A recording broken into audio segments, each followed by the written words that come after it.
ঠিক আছে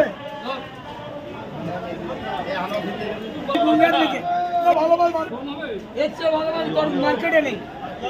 ও দাদা আমি আছি তো, আপনি টেনশন আছেন কেন? আমি 1650 1700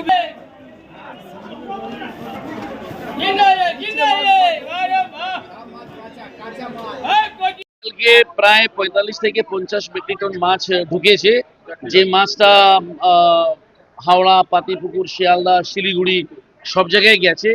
এই মাছটাই আজকে বিক্রি হচ্ছে। আজকে শুক্রবার, আজকে কোনো মাছ ঢুকবে না, কারণ বাংলাদেশ বন্ধ থাকে।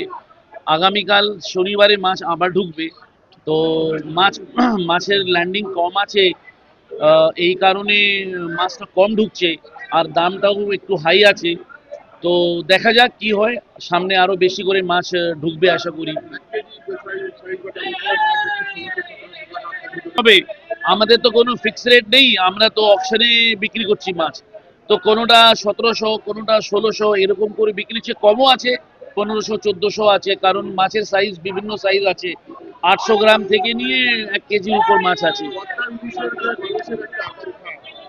প্রথম দিন আজকে প্রথম দিন আছে, মাছ কম আছে। তারপর প্রথম দিনে একটু দাম বেশি, কিন্তু আমি আশা করি যে সামনে উইকে মাছের দামটা কমবে, যেহেতু ল্যান্ডিংটাও আশা করি যে বেশি করে হওয়া উচিত। তো দেখা যাক, বাট আমরা খুশি এই কারণেই যে অন্তত আমরা মাছটা আনতে পেরেছি। Thank you. Syed Anwar Maksud, fish importers association secretary. আমরা কুচা কাঁচা মাছ কিনি। কি দাম বলছি? ইলিশের দাম ওই 1700 টাকা, 1650 টাকা। কিনতে পারবেন এত দাম? না, এত দাম কিনতে পারবো না। বিক্রি হবে বাজারে নিয়ে গেলে? অনেকে বেচে 1800 1900 বেচবে, আমাদের অত দামে চলে না। কিন্তু এত দাম বলছে, বাংলাদেশে লোকে নিতে পারবে? নেবে, কিছু কিছু আছে মানুষ নেবে। নেবে বলে মনে হচ্ছে।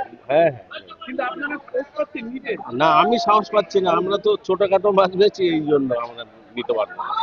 বাংলাদেশের ইলিশের কি দাম বলছে? 1700 টাকা, 1650 টাকা। কত কেজি ওজন?